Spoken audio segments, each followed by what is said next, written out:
दोस्तों, राधे राधे। आज मैं अष्टमी नवमी के पावन अवसर पर बनाई जाने वाली प्रसाद मैं बनाने जा रही हूँ। यह प्रसाद सिर्फ भोजन नहीं बल्कि माँ दुर्गा के प्रति हमारी श्रद्धा और भक्ति का प्रतीक है। अष्टमी नवमी के दिन का प्रसाद खास होता है। पूरी, चने की सब्जी और सूजी का हलवा। और ये प्रसाद इतना हमारे लिए महत्वपूर्ण होता है कि 9 कन्या को हम लोग यही प्रसाद सबसे पहले हम लोग देते हैं। और इस प्रसाद के बिना तो अष्टमी नवमी का भोज कंप्लीट हो ही नहीं सकता है। तो चलिए अब मैं आपके साथ शेयर कर रही हूँ। और हाँ, मैं साथ में आपके साथ ये भी बताने जा रही हूँ कि जो चने की सब्जी बच जाती है ना, उसे भी हम कैसे यूज में ले आएँ। क्योंकि बहुत बार होता है ना कि चने की सब्जी बच जाने से वो वेस्ट हो जाता है। तो इस वीडियो को पूरा लास्ट तक जरूर देखें। और अब मैं ये चने रात भर मैं फूलने के लिए छोड़ दी थी। ये काला चना है, ये मीडियम साइज का चना है। ये बहुत बड़े चना नहीं है और ना छोटा चना, मैंने मीडियम साइज का चना लिया है। इसे अब हम एक कुकर में चने को डाल देंगे। अब इसमें हम पानी की क्वांटिटी उतना ही डालेंगे जितना कि चना इसमें डूब जाए। अब इसमें एक दालचीनी का टुकड़ा और एक बड़ी इलायची और 1 चम्मच हमने सेंधा नमक डाला है। आप चाहें तो इसमें एक तेज पत्ता भी डाल सकते हैं। अब इसे हम ना 6 से 7 सीटी होने के लिए प्रेशर करने छोड़ देंगे। अब हमने धनिया पत्ता और हरी मिर्च, अब इसमें हम हल्दी पाउडर, 1 चम्मच जीरा पाउडर और आधा चम्मच काली मिर्च पाउडर, और इन सभी का हम पेस्ट तैयार कर लेंगे। इधर देखिए चना भी बहुत अच्छे से बॉईल हो गया है। अब इस चने को आप एक तरह से मिलाएं और इसे मसल करके देखें तो चने बहुत अच्छे से ये दब गया है, मतलब प्रेस हो गया है। तो इस तरह से समझे कि चना अच्छे से पक गया है, मतलब बॉईल हो गया है।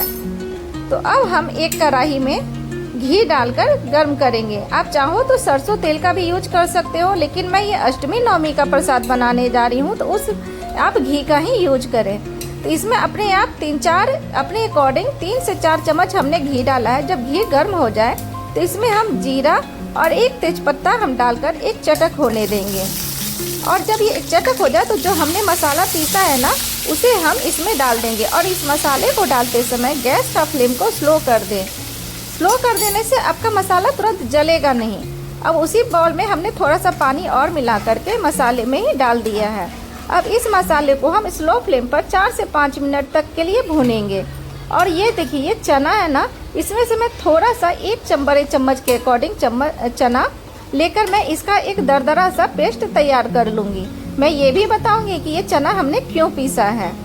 तो इस तरह से हमने चना का दरदरा सा पेस्ट तैयार कर लिया है। अब मसाला देखिए बहुत अच्छे से चारों तरफ से तेल छोड़ने लगा है, मतलब मसाला बहुत अच्छे से भून गया है।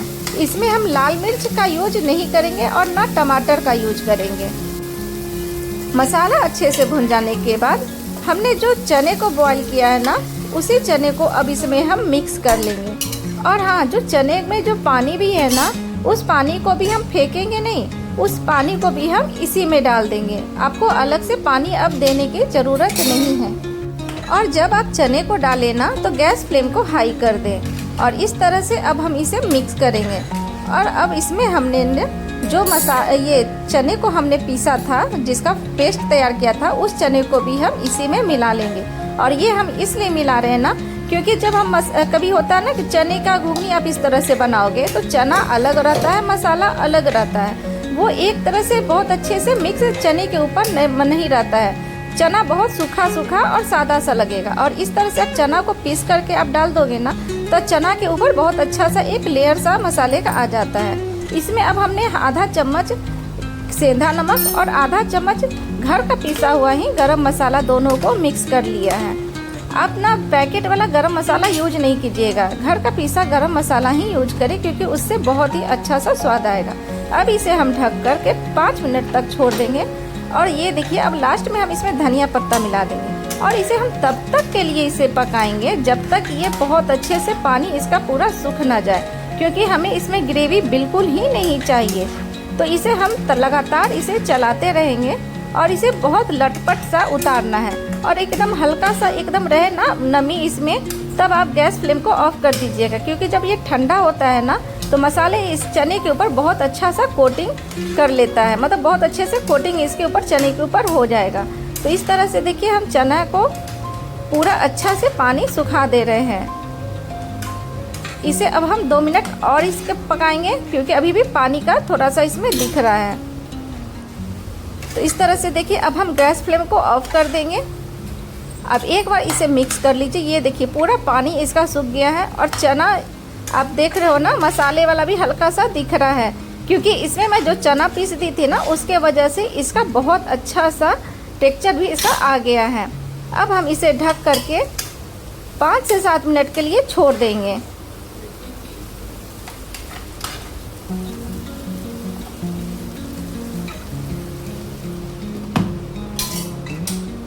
पाँच मिनट छोड़ देने के बाद अब आप देखिए पूरा चना कितना अच्छा सा ये तैयार हो गया है। मतलब चना और मसाला अलग अलग बिल्कुल भी नहीं लग रहा है।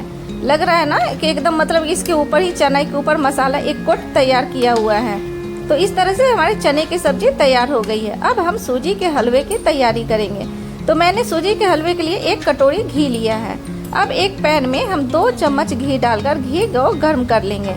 अब इसमें हम काजू को 1 मिनट के लिए हल्का सा रोस्ट कर लेंगे। काजू को 2 पार्ट में इस तरह से कर लें। अगर आप इसके जगह बादाम भी देना चाहें तो बादाम भी दे सकते हैं, लेकिन मैं सिर्फ काजू का ही यूज कर रही हूँ। काजू को बस एकदम हल्का सा गोल्डन ब्राउन हो जाए उतना तक ही हमें फ्राई करना है, बहुत डार्क नहीं करना है।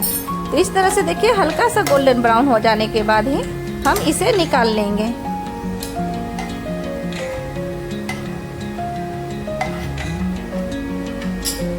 अब इसी फ्राई पैन में हम थोड़ा सा और घी डाल देंगे। और मैंने अब सूजी के का हलवा बनाने के लिए मैंने करीबन 1 कप सूजी लिया है और इसे हम स्लो फ्लेम पे ही सूजी को भूनेंगे। और इसमें आप घी ना अपने अनुसार कम ज़्यादा कर सकते हो, लेकिन अष्टमी नवमी का प्रसाद के लिए आप अगर सूजी का हलवा बना रहे हो ना, तो घी की थोड़ी मात्रा ज़्यादा कर दीजिएगा, क्योंकि इस तरह से आपका ये सूजी का हलवा है ना बहुत अच्छा सा फ्रेश एकदम रहेगा, एकदम दानेदार सा रहेगा। और मुझे थोड़ा सा कम लग रहा था तो मैंने 1 कप सूजी और इसमें मिक्स कर लिया है। अब हम सूजी को स्लो फ्लेम पे ही इसे हम भूनेंगे, क्योंकि हाई फ्लेम पे भूनते नहीं से ना सूजी बहुत जल्दी जल जाता है और ये अच्छे से फ्राई नहीं हो पाता है। तो इसलिए हम सूजी को स्लो फ्लेम पर 7 से 8 मिनट के लिए हम इसे भूनेंगे। और इसे आप जितना अच्छे से स्लो फ्लेम पर भूनोगे ना, सूजी का उतना ही अच्छा सा एकदम दानेदार सा स्वाद आएगा। अब देखोगे ना जब लास्ट में, तो बहुत अच्छा सा दानेदार सूजी तैयार हो जाएगा। इस तरह से देखिए सूजी हमारा भून गया है। ये हल्का सा ही गोल्डन ब्राउन हो गया है, मतलब ब्राउन नहीं, हल्का सा गोल्डन सा आ गया। अगर हाई फ्लेम पर करते हैं ना तो ये थोड़ा ज़्यादा ही डार्क हो जाता और जल भी जाता। तो इसलिए हमने स्लो फ्लेम पे ही सूजी को इस तरह से भून लिया है। अब ये 2 कप सूजी लिया था, तो उस हिसाब से इसमें हम 2 कप पानी भी डालेंगे। मतलब 1 कप सूजी अगर रहेगा तो 1 कप पानी, और 2 कप सूजी है तो इसमें हम 2 कप पानी डालेंगे। और पानी डालते समय भी गैस फ्लेम को आप स्लो कर दीजिएगा, नहीं तो सूजी का एक गांठ बन जाता है। जब आप देखोगे, जब हाई फ्लेम पर आप सूजी में पानी डाल दोगे ना, तो सूजी में एक गांठ सा मतलब तैयार हो जाएगा, जिसे फिर से आपको मसल करके ठीक करना पड़ेगा। तो इस तरह से मैंने 2 कप पानी इसमें डाल दिया है। अब इसे हम एक बार अच्छे से मिक्स कर लेंगे। अब इसमें हमने जो ड्राई फ्रूट्स को फ्राई किया था ना, उसी ड्राई फ्रूट्स को भी हम इसमें मिक्स कर देंगे और उसे भी साथ में मिक्स करके हम चला लेंगे। अब इसमें आप कुछ केसर के बाल डाल दीजिए, साथ में इलायची पाउडर आधा चम्मच के करीबन इलायची पाउडर डाल दें। और अगर नहीं तो आपके पास जो खरी इलायची होती है ना, उसे आप कूट करके इसमें आप डाल सकते हैं। अब इन सभी को एक साथ हम मिक्स कर लेंगे। ये इलायची पाउडर डाल देने से बहुत अच्छा सा इसका एक फ्लेवर आ जाता है। तो इस तरह से हमें सूजी का हलवा को इस तरह से मिक्स कर लिया है। अब हम इसमें थोड़ा सा घी और डाल देंगे। आप इसमें घी अगर ज़्यादा भी डाल दोगे ना तो कोई नुकसान नहीं है, क्योंकि जितना घी डाल दोगे ना, ये हलवा उतना ही स्वादिष्ट बनता है। और एकदम इसके ऊपर जो एक टेक्सचर है ना, आपको एकदम चमकीला सा दिखेगा। और अब हम लास्ट में इसमें चीनी डाल देंगे। चीनी आप अपने अनुसार कम ज़्यादा कर सकते हैं, लेकिन अगर आप नौ कन्या को खिलाने के लिए आप ये हलवा बना रहे हैं तो थोड़ा सा मीठा ही रखें, क्योंकि नौ कन्या जब आती हैं ना तो उन्हें हल्का मीठा ही हलवा पसंद आता है। तो इस हिसाब से मैंने हल्का सा मीठा हलवा ही बनाया है। अब इसे हम स्लो फ्लेम पे ही चीनी को भी साथ में मिलाएंगे। चीनी को भी हम हाई फ्लेम में नहीं करेंगे, नहीं तो जहाँ जहाँ चीनी का दाना होगा ना, वहाँ पे एक गांठ सा आ जाएगा।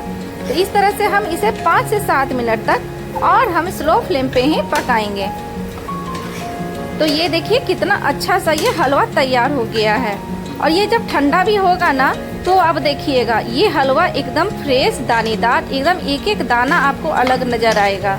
क्योंकि घी का क्वांटिटी आप इसमें जितना ज़्यादा दोगे ना और पानी की क्वांटिटी कम ही डालिएगा तो घी ये बहुत फ्रेश सा बनेगा। और नहीं तो अगर क्या होता है ना, आप पानी की क्वांटिटी बहुत ज़्यादा डाल दोगे तो घी ठंडा हो जाने के बाद वो घी हलवा पानी ज़्यादा डाल देने के बाद वो हलवा बाद में चिपचिपा सा हो जाता है। मतलब कि एक आपको वो हलवा जैसा एकदम पूरा एक ये नज़र आएगा। तो इसलिए आप पानी बहुत ज़्यादा नहीं डालिए। ये देखिए ये हलवा एकदम दानेदार सा नज़र आ रहा है ना, इसीलिए मैंने पानी की क्वांटिटी कम डाली। इस तरह से हलवा तैयार हो गया है। अब हम पूरी की तैयारी करेंगे। तो इसके लिए मैंने 1 कप के करीबन मैंने मैदा लिया है। आप चाहो तो सिर्फ आटे का भी बना सकते हो, लेकिन मैं सिर्फ मैदा ही डाली हूँ। अब इसमें हम 1-2 चम्मच हमने इसमें घी डाला है। और इसमें अब हम आधा चम्मच अजवाइन, थोड़ा सा सेंधा नमक और 1 चम्मच कस्तूरी मेथी डालकर मिक्स कर लीजिए। और इसे हम आटे के साथ अच्छे से मसल कर आटे का डो तैयार करेंगे। और इसे आप अच्छे से नहीं मसलोगे ना तो ये घी है ना, जब पूरी आप बेलिएगा तो वो घी का मात्रा आ जाने से वो पूरी वहाँ से फट जाती है और पूरी वो तेल ऑब्जर्व कर लेती है। तो इसलिए जब भी घी या रिफाइंड कुछ भी आप डालें तो आटे में अच्छे से इसे मिक्स कर लें। अब इसमें आप थोड़ा सा पानी डालकर ये आटे का डो तैयार कर लें। बहुत कड़ा डो नहीं तैयार करना है। तो इस तरह से हमने आटे का डो तैयार कर लिया है। अब हम हथेली पे थोड़ा सा घी ले लिए हैं। अब आटे के चारों तरफ हम घी लगा करके इसे हम 10 से 15 मिनट के लिए सेट होने के लिए छोड़ देंगे। घी मिला लेने से आपका ये बेनिफिट है ना कि जब आप पूरी बेलोगे ना तो चकले पर आपको बार बार घी लगाने की ज़रूरत नहीं पड़ेगी। तो इस तरह से देखिए आटा बहुत अच्छे से सेट हो गया है। इसके बाद आप एक बार फिर से इसे मसल करके मिला लें। अब हम इसे की लोई की तैयारी करेंगे। तो अब हम एक चकले पर इस तरह से इसका हम 2 पार्ट कट कर लेंगे। अब इसकी हम लोई तैयार करेंगे। तो इसे हम इस तरह से लंबे आटे का थोड़ा शेप दे देंगे और चाकू की मदद से इस तरह से हम छोटी छोटी लोई कट कर लेंगे। आप चाकू की मदद से इस तरह से लोई बनाओगे ना तो लोई बहुत जल्दी तैयार हो जाती है। और अगर आप हाथ से करोगे तो उसमें टाइम ज़्यादा लग जाता है। तो इसलिए मैं हमेशा जब भी लोई तैयार करती हूँ तो चाकू की मदद से ही इस तरह से लोई कट करके मैं तैयार कर लेती हूँ। अब इसे आप छोटी छोटी पूरियाँ बेल लें। इस तरह से मैंने सारी पूरी को बेल लिया है। अब एक कढ़ाई में रिफाइंड को मैंने बहुत अच्छे से गर्म कर लिया है। अब मैं आपको एक पूरी फ्राई करके दिखा रही हूँ। तो इस तरह से देखिए इसे आप पूरी के ऊपर ना छोलने की मदद से इस तरह से दबाते हुए रहें तो इससे बहुत जल्दी पूरी अच्छे से फूल जाती है। ये तेल अभी बहुत अच्छा से गर्म नहीं हुआ है, इसे अभी हमें थोड़ा सा और गर्म करना है। क्योंकि अगर बहुत अच्छे से गर्म होता है ना तो पूरी बहुत जल्दी ही अच्छा सा कलर ऊपर आ जाता है और बहुत जल्दी फ्राई हो जाती है। अब तेल बहुत अच्छे से गर्म हो जाने के बाद मैं देखिए आपको दिखा रही हूँ पूरी जब मैं फ्राई कर रही हूँ ना तो ये बहुत जल्दी बहुत अच्छा सा कलर भी दे देता है और बहुत जल्दी फूल भी जाती है। इसलिए जब भी आप पूरी को फ्राई करें ना तो ध्यान रखें कि तेल बहुत अच्छे से गर्म होना चाहिए। मतलब अगर थोड़ा सा भी कम होगा ना तो पूरी अच्छे से फूलेगी नहीं और वो थोड़ा सा कलर भी अच्छा आपका नहीं आएगा। तो इस तरह से हमने सारी पूरी को फ्राई कर लिया है। ये देखिए एकदम फूली फूली कितनी अच्छी पूरी बनी गई है। तो इस तरह से मेरा सारा प्रसाद तैयार हो गया है। पूरी, चने की सब्जी, ये देखिए चने की सब्जी भी ठंड हो जाने के बाद मैंने बोली थी ना कि बहुत अच्छा सा ये चने के ऊपर हर मसाला तैयार कोट हो जाएगा। और ये देखिए सूजी का हलवा भी ठंडा हो जाने के बाद भी चिपचिपा सा नहीं बना है। अब हम इसे एक थाल में परोस करके माँ दुर्गा को अर्पण करेंगे। यह प्रसाद सिर्फ अनाज नहीं बल्कि हमारी आस्था, प्रेम और समर्पण का प्रतीक है। माँ दुर्गा को अर्पण करने के बाद इस प्रसाद को 9 कन्या को जरूर खिलाएं और उसके बाद पूरे परिवार इसे प्रेम और सम्मान के साथ बांट करके खाएं। क्योंकि ये प्रसाद जितना आप बांट करके खाओगे ना ये आपके लिए उतना ही अच्छा और शुभ फल देगा। तो इस तरह से माँ दुर्गा का प्रसाद बना करके आप अष्टमी और नवमी को जरूर माँ दुर्गा को अर्पण करें। वैष्णो देवी में ये जो सूजी का हलवा का प्रसाद है ना, जब पूजा करके नीचे उतरते हैं तो ये हमें सूजी का हलवा मिलता है और ये इतना स्वादिष्ट लगता है कि आप बताओ पूछो मत। लेकिन जब ये आप दोबारा मांगोगे ना तो ये मिलेगा नहीं, ये वन टाइम के लिए ही होता है। और साथ में आज मैं आपको ये भी बताने जा रही हूँ कि जो चना बच जाता है उसे हम कैसे और यूज में ला सकते हैं। तो इसके लिए मैं सबसे पहले एक मूली को कद्दूकस कर ली हूँ। तो इस तरह से मूली को मैंने कद्दूकस कर लिया है। अब हम एक प्लेट में थोड़े से फरी को इस तरह से रख लेंगे। ये फरी आपको कहीं भी तुरंत आसानी से मिल जाता है। अब हम इसके ऊपर जो हमने चने का सब्जी बनाया था ना, इस चने को हम इसके ऊपर इस तरह से रख देंगे। अब इसके ऊपर हमने हल्दीराम का सेब थोड़ा सा रख लिया है।